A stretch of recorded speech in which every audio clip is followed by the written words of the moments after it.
آسماني کتابونو معانی ټول راجمع شوي دي په 3 کتابونو کې، تورات، انجیل، قرآن. بیا د دې 3 کتابونو معانی خلاصه راجمع شوې ده په قرآن کې. د قرآن ټول معانی هغه موجود دي په سورې فاتحه کې.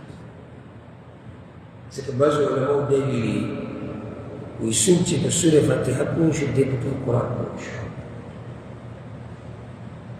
دا داسې معمولي مه ګڼئ چې له 7 آیتونه یې موږ زر زر وایو بس خبره ختمه شوه.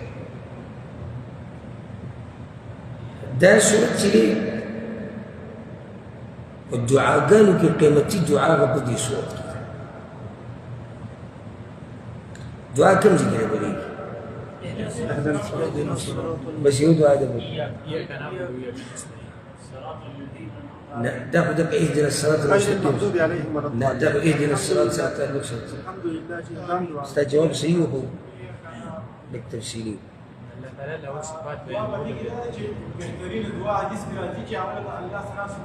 لا لا لا دا خو د دعا طریقه ده، دا خو د اهدنا الصراط سره تعلق ساتي. دلته تا جواب کړی خو ته دې ګورې ایاک نعبد و ایاک نستعین کې دعا کوم ځای کې ده؟ ما اوس په دې کوم نستعين. بارك الله فيك. شيخ الإسلام ابن تيمية رحمه الله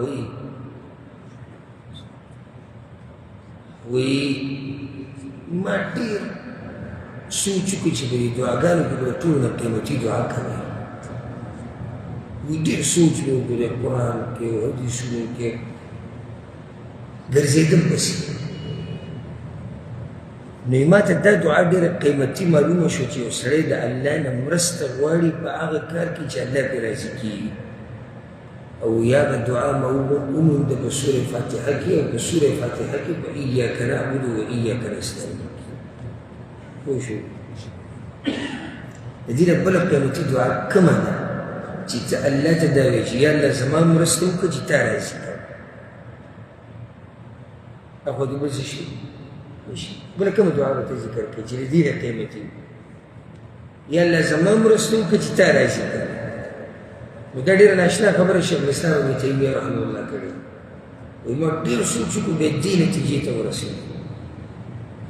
نو په سورې فاتحه کې قیمتي دعا د دعاګانو هغه پرته ده.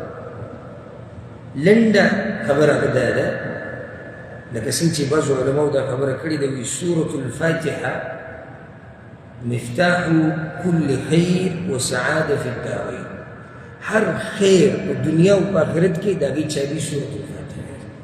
اوس دا علم نه شي. هر خیر د دنیا او د آخرت چابي څه ده؟ چابي سورة الفاتحه. دا یو څو فضایل دي. فضایل نور هم زیات دي خو په دې به اکتفا وکړو ځکه چې